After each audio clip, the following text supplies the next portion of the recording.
सभी छात्रों को नमस्कार करते हुए आज हम 8वीं कक्षा के 16वें गद्य पाठ संतुलित आहार इस की विधा संवाद है।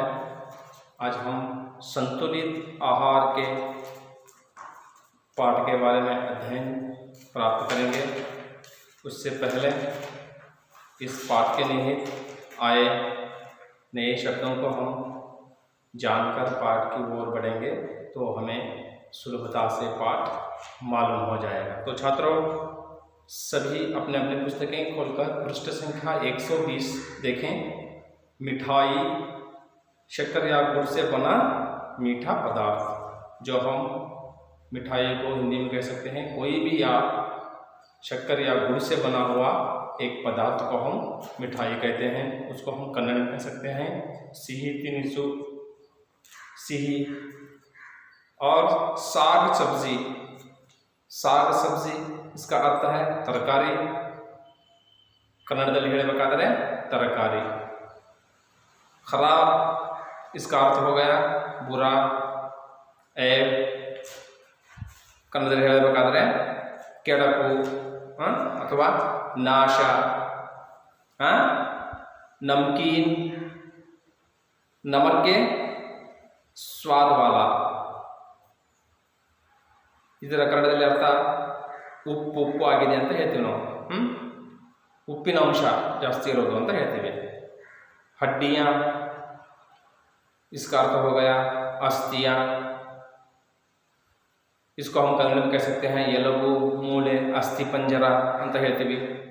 और ಪೋಷಕಾಂಶ, ಪೌಷ್ಟಿಕಾಂಶಗಳು ಕನ್ನಡದಲ್ಲಿ ಹೇಳಬೇಕಾದ್ರೆ ಪೌಷ್ಟಿಕಾಂಶಗಳು, न्यूट्रिएंट जो हम अंग्रेजी में कहते हैं। गेहूँ इसको हम कन्नड़ में कहते हैं गोधी, अंग्रेजी में वीट कहते हैं। चावल अंग्रेजी में कहते हैं राइस, कन्नड़ದಲ್ಲಿ ಹೇಳಬೇಕಾದರೆ अक्की। ज्वार वाइट मिलेट अंग्रेजी में कहते हैं, कन्नड़ದಲ್ಲಿ ಹೇಳಬೇಕಾದರೆ जोड़ा। और मक्का मैस, जो हम कन्नड़ में कहते हैं ಮೆಕ್ಕೆಜೋಳ। ಈ ಕಡೆ ಉತ್ತರ ಕನ್ನಡದಲ್ಲಿ ಏನು ಹೇಳ್ತಾರೆ ಗೋಂಜೋಳ, ಗೋವಿನ ಜೋಳ ಅಂತಾರಲ್ಲ। और चना, चने का अर्थ हो गया कन्नड़ದಲ್ಲಿ ಹೇಳಬೇಕಾದರೆ ಕಡಲೆ। मूंग इसका कन्नड़ अर्थ है ಹೆಸರುಕಾಳು। और एक शब्द है अरहर, इसका अर्थ हो गया ಒಂದು ಪ್ರಕಾರದ ಬೇಳೆ, ಒಂದು ಪ್ರಕಾರದ ಬೇಳೆ, ಅದಕ್ಕೆ ನಾವು अरहर ಅಂತ ಹೇಳ್ತೀವಿ।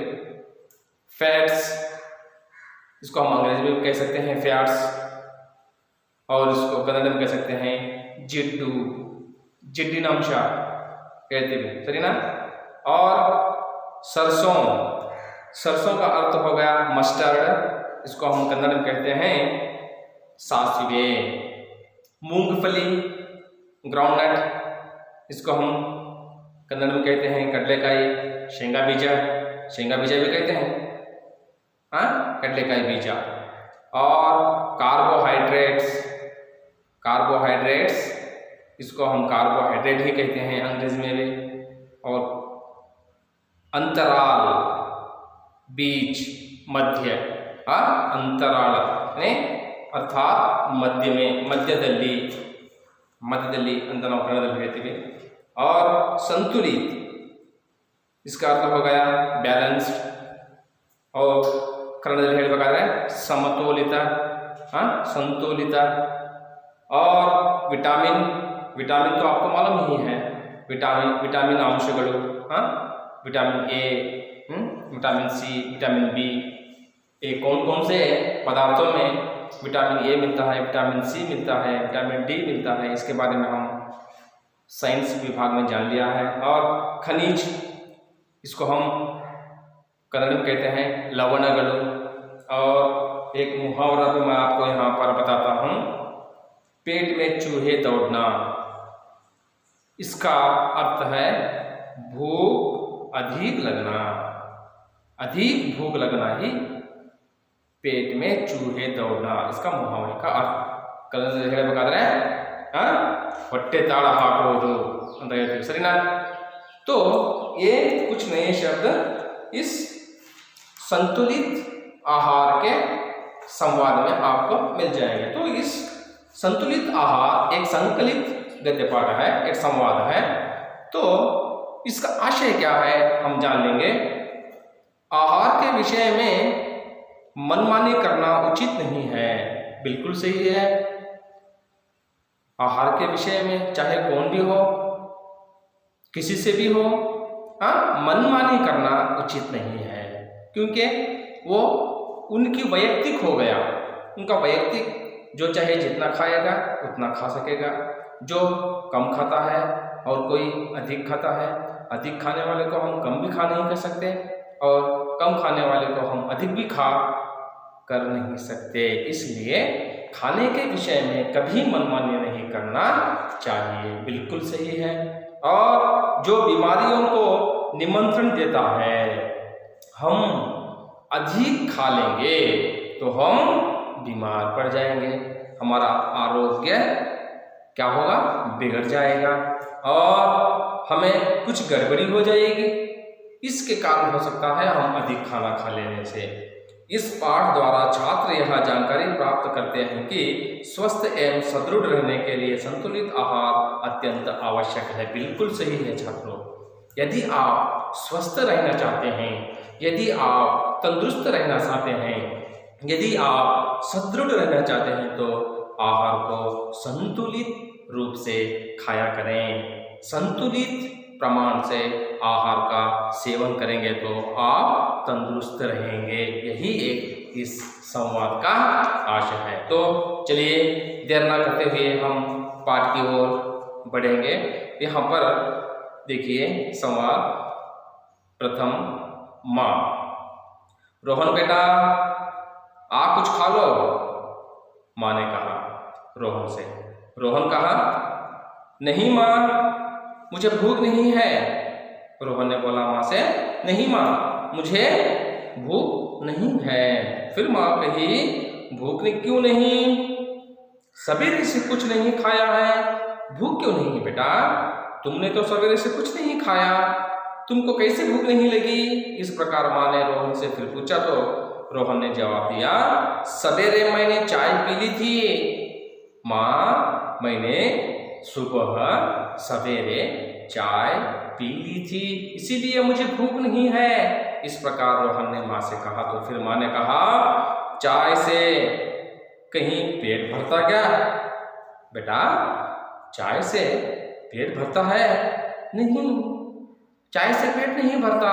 इस प्रकार माँ ने रोहन से कहा तो फिर रोहन ने कहा, बिस्कुट भी खाई थी, जलेबी भी खाई थी। नहीं माँ, केवल मैंने चाय नहीं पी थी, चाय के साथ बिस्कुट भी खाया था और कुछ जलेबी भी खाई थी, इसलिए मुझे अब भूख नहीं है माँ। इसलिए रोहन ने माँ से कहा तो फिर माँ ने कहा, यह तो मिठाई हुई बेटा, जो तुमने खाई है वह सब मिठाई के पदार्थ थे, यह तो सिर्फ मिठाई हो गई।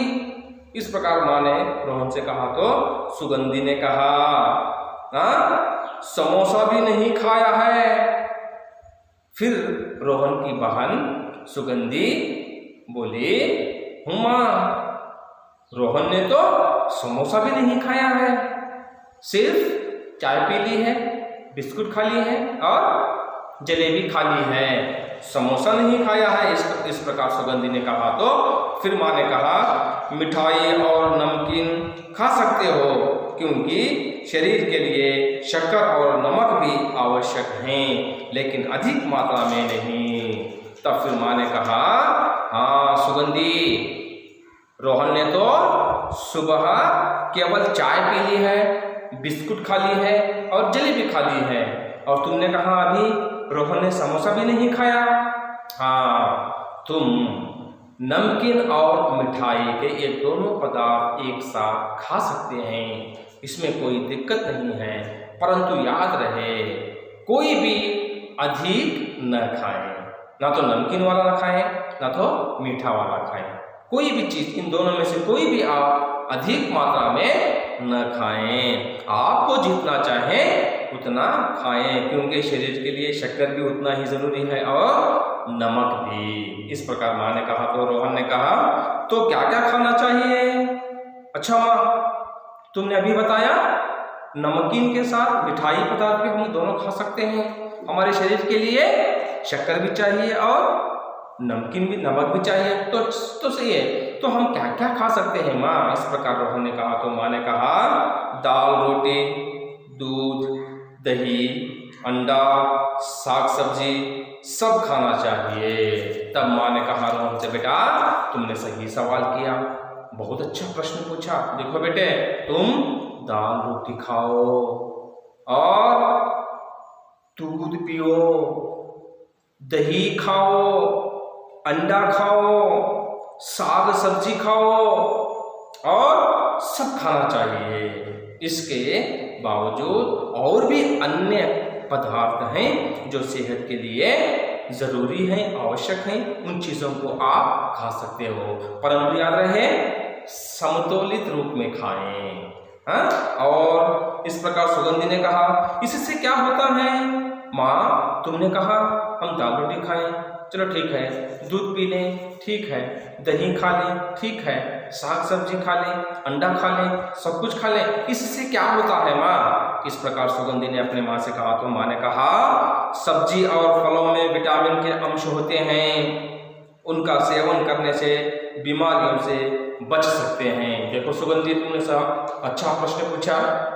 देखो सब्जी और फलों में अधिक मात्रा में विटामिन अंश होते हैं, उन विटामिन अंश आपके शरीर के लिए आवश्यक होते हैं, इससे आप छोटे मोटे बीमारियों से आप बच सकते हैं। इसलिए आप सब्जी और फलों का सेवन करना चाहिए, उनमें अधिक मात्रा में विटामिन अंश आपको मिल जाएंगे। इस प्रकार कहा तो प्रीतम ने कहा हाँ चाची, कहते हैं रोज एक सेब खाओ और डॉक्टर से दूर रहो। तभी प्रीतम नामक एक लड़के ने कहा हाँ चाची, तुमने बिल्कुल सही कहा, मैंने भी सुना था, अपने दादा अपने नाना उनके मुंह से सुना था रोज एक सेब खाइए और डॉक्टर से दूर रहिए। हाँ चाची, तुमने बिल्कुल सही कहा, सब्जी और फलों में अधिक मात्रा में विटामिन मिलता है हमें शरीर को, और इससे हम बीमारियों से बच सकते हैं। इस प्रकार प्रीतम नामक लड़के ने रोहन के माँ से कहा। तो फिर सुगंधी ने कहा मुझे दूध नहीं आइसक्रीम अच्छी लगती है। तब फिर सुगंधी ने कहा अपनी माँ से माँ मुझे दूध नहीं अच्छा लगता, मुझे आइसक्रीम अच्छा लगता है। चलो ठीक है, तुम्हें दूध नहीं अच्छा लगता, आइसक्रीम अच्छा लगता है। तो फिर माँ ने कहा नहीं बेटी, आइसक्रीम ज्यादा खाने से गला खराब होता है, खांसी हो सकती है। नहीं बेटी, आइसक्रीम कभी कभार खाना चाहिए, यानी नहीं खाना नहीं, कभी कभार खाना चाहिए। दूध प्रतिदिन पीना चाहिए। जैसे आप दूध को प्रतिदिन पीते हैं उस तरह आप प्रतिदिन आइसक्रीम नहीं खाना चाहिए, इससे आपका गला खराब हो जाएगा और आपको खांसी भी हो सकती है, इस प्रकार माँ ने कहा। तो रोहन ने कहा दूध और दही क्यों माँ, दूध और दही क्यों हम खाएं? इस प्रकार प्रश्न रोहन ने पूछा। तो अपनी माँ से माँ ने कहा दूध और दही में कैल्शियम के अंश हैं, शरीर की हड्डियों को ताकत मिलती है, बीमारियां और बिरयानी और मांस से भी पोषकांश मिलते हैं। देखो बेटे, दूध और दही में कैल्शियम अंश अधिक है। यदि आप दूध और दही का सेवन करेंगे तो आपकी हड्डियां, मांसपेशियां मजबूत हो जाएंगी, क्योंकि उसमें कैल्शियम अंश अधिक होते हैं। इस प्रकार माँ ने समझाया। और आपको बिरयानी और मांस में भी आपको क्या मिल जाएगी? कैल्शियम अंश अधिक मात्रा में मिल जाएंगे। प्रीतम फिर कहा प्रोटीन किस में होता है? चलो ठीक है चाची, प्रोटीन किस में होता है, किन पदार्थों में होता है, किन चीजों में होता है? इस प्रकार प्रीतम नामक लड़के ने रोहन के माँ से प्रश्न पूछा तो माँ ने कहा गेहूं, चावल, मक्का, सोयाबीन, चना, मूंग, अरहर आदि अनाज धान में प्रोटीन के अंश हैं। चलो प्रीतम बेटा, तुमने भी सही प्रश्न पूछा। देखो आपको प्रोटीन किन किन चीजों में मिलते हैं मैं आपको बताती हूँ। गेहूं में मिलता है, चावल में मिलता है, मक्का में मिलता है, सोयाबीन, चना, मूंग, अरहर और भी आदि ऐसे अनाज धान के पदार्थों में आपको प्रोटीन अंश मिल जाएंगे। फिर रोहन ने कहा और फैट्स, और माँ ये फैट्स किन चीजों में मिलता है माँ? इस प्रकार रोहन ने कहा तो माँ ने कहा सरसों, मूंगफली, वनस्पति तेल, मक्खन, घी में चर्बी या फैट का अंश है जिससे पाचन क्रिया सुधरती है। इंजन के लिए जैसे पेट्रोल है उसी तरह मानव शरीर के लिए फैट्स और कार्बोहाइड्रेट्स हैं। जब अपने बेटे रोहन ने पूछे प्रश्न को उत्तर देते हुए माँ ने कहा बेटा तुम्हें फैट्स अंश किसमें मिलते हैं मैं बताती हूँ, सुनो। सरसों के तेल में आपको फैट्स के गुण मिल जाएंगे, फैट्स के अंश मिल जाएंगे। मूंगफली में आपको फैट्स के अंश मिल जाएंगे और वनस्पति तेल में आपको फैट्स अंश मिल जाएंगे और मक्खन में और घी में आपको फैट्स के अंश मिल जाएंगे जिससे आपकी पाचन क्रिया क्या होती है, सुधरती है।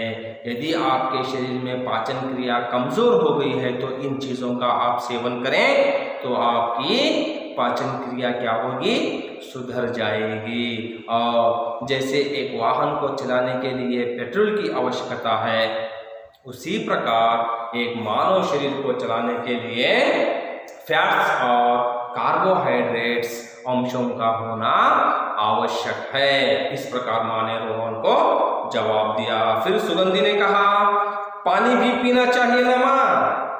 माँ इन सब के साथ इन सबको हमने सेवन कर लिया परंतु हम पानी भी पीना है ना माँ? पानी भी हमें पीना है ना? इस प्रकार सुगंधी ने पूछा तो माँ ने कहा हाँ पानी तो अति आवश्यक है लेकिन एक साथ नहीं, 1-2 घंटे के अंतराल में थोड़ा थोड़ा पानी पीना चाहिए। बिल्कुल सही कहा सुगंधी तुमने। हाँ इन सब चीजों के अलावा हमें पानी अति आवश्यक है, हमें पानी पीना चाहिए और हम एक साथ पूरा पानी नहीं पी लेना चाहिए। 1-2 घंटे के अंतराल में बीच में मध्य में 1-2 घूंट हम पानी पी लेना चाहिए। इससे थोड़ा थोड़ा करके हम पानी पी लेंगे तो हमारा शरीर स्वस्थ हो जाएगा। फिर रोहन ने कहा संतुलित भोजन से क्या मतलब है? माँ संतुलित भोजन का मतलब क्या है, अर्थ क्या है? इस प्रकार रोहन ने अपनी माँ से पूछा तो माँ ने उत्तर दिया शरीर को स्वस्थ और सदृढ़ रखने के लिए सही मात्रा में प्रोटीन, विटामिन, खनिज, कार्बोहाइड्रेट्स और फैट्स युक्त आहार का सेवन करना ही संतुलित भोजन कहलाता है। जब माँ ने रोहन को उत्तर दिया देखो बेटा तुमने बिल्कुल सही प्रश्न पूछा, संतुलित आहार संतुलित भोजन क्या होता है माँ? तो मैं बताती हूँ तुम्हें। सही मात्रा में मानव शरीर को यानी हमारे शरीर को फैट्स कितने मात्रा में चाहिए, प्रोटीन अंश कितने मात्रा में चाहिए और हमें खनिज युक्त कार्बोहाइड्रेट आहार के सेवन से क्या क्या लाभ मिलता है, किन किन वस्तुओं में मिलता है और हमें उसका कब कब सेवन करना है, इन सब को समझना ही एक संतुलित आहार भोजन कहलाता है, संतुलित भोजन कहलाता है। तब फिर सुगंधी ने कहा चलो रोहन और प्रीतम मेरे पेट में तो चूहे दौड़ने लगे हैं, सारा खाना खाली कर देंगे। तब सुगंधी ने कहा चलो रोहन और प्रीतम इन माँ के बातों को हम सुनते सुनते मेरे तो पेट में चूहे दौड़ रहे हैं, मुझे भूख अधिक लगी हुई है, चलो हम सब खाना खा लें और माँ ने बनाया पकवान को सब हम खाली कर दें। इस प्रकार सुगंधी ने कहा तो माँ ने कहा सारा नहीं, थोड़ा थोड़ा सब पदार्थ खा लो। देखो आपको जो चीज जो वस्तु पसंद आया, अच्छा लगा, उसको तुम पूरा नहीं खाना, थोड़ा थोड़ा सब चीजें खा लेना। इस प्रकार माँ ने सुगंधी को कहा। तो फिर सुगंधी रोहन दोनों ने कहा माँ जल्दी परोसिए। तब फिर सुगंधी और रोहन दोनों ने मिलकर एक साथ में अपनी माँ से कहा ठीक है माँ, हम आप जैसे कहेंगे वैसे ही खाएंगे, आप जल्दी परोसिए, हमें बहुत भूख लगी हुई है। इस प्रकार रोहन और सुगंधी ने कहा तो माँ कहा चलिए आपके पिताजी भी आ गए, सब मिलकर आराम से खाएंगे। देखिए आपके पिताजी भी आ गए, अब हम सब एक साथ मिलकर खाना खाएंगे। इस प्रकार माँ ने जैसे ही संतुलित आहार के बारे में अपने बच्चों को समझाया, उसी प्रकार आप भी अपने जीवन में जो चीज खानी है वो चीज खाएं, किस समय खानी है समय खाएं, और उसका जो हमें लाभ हमारे शरीर को मिलना है उसका लाभ आपको आवश्यक मिलेगा। और मैं कुछ छात्रों को यह बताना चाहता हूँ कि हम यह सब चीजें खाते तो हैं, परंतु हमें उनका सेवन कैसे करना है इसका ज्ञान नहीं होता। हमने अंडा खा लिया है, हमने रोटी खा लिया है, हमने दाल सब्जी खा लिया है, हमने फलों को खा लिया है, हमने सब कुछ इन चीज़ों को खाना सीखा है, परंतु उसका सेवन कब करें, उसका हम सेवन कैसे करें, इसका हमें थोड़ा समझने में संतुलित भोजन का, संतुलित आहार के नियमों को पालन करना बहुत ही लाभदायक होगा और हम सुदृढ़ भी रहेंगे और हम स्वस्थ रहेंगे और हमारा शरीर गट्टी सुदृढ़ रह जाएगा, सुडौल हो जाएगा। इस प्रकार आप सभी छात्र जो चीज़ों में जो गुण होते हैं उन गुण को हम खाएं। जैसे देखिए इस पाठ में बताया गया है किसकी पाचन क्रिया कमज़ोर हो जाती है तो वे घी खाएं, मूंगफली, वनस्पति का तेल, सरसों का तेल आदि इन चीज़ों का आप सेवन करने से आपके शरीर के अंदर की पाचन क्रिया क्या हो जाती है, बढ़ जाती है और आपका पाचन क्रिया का काम सराग से चलता है। इस प्रकार आप जो चीज़ें खाएंगे उस चीज़ का आपके शरीर को सही मात्रा में फायदा होना है, तो संतुलित नियम के अनुसार हम सेवन करें तो हम अवश्य रूप से हमारे शरीर को सुदृढ़ और समृद्धि रख सकते हैं। आशा करता हूँ आप सभी को इस प्रकार यहाँ पर रोहन और सुगंधी की माँ ने अपने बच्चों को संतुलित भोजन के बारे में समझाते हुए कहा। और एक जो वहाँ पर प्रीतम नामक लड़का था, जो हो सकता है सुगंधी का क्लासमेट हो सकता है, और रोहन का क्लासमेट हो सकता है, और इन सभी ने मिलकर जैसे ही खाने के लिए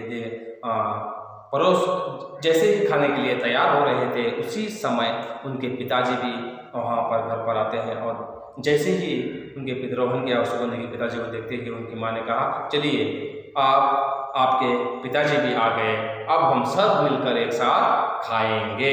इस प्रकार यहाँ पर आप 10 मिनट के लिए या 5 मिनट के लिए इस पाठ को मन में पढ़ लीजिए। यदि आप इसके बावजूद भी कोई कठिनाई हो, कोई दिक्कत हो, कोई शब्द का अर्थ नहीं मालूम हुआ हो, कोई वाक्य नहीं मालूम हुआ हो तो मुझे पूछ सकते हैं, मैं आपको बताऊंगा।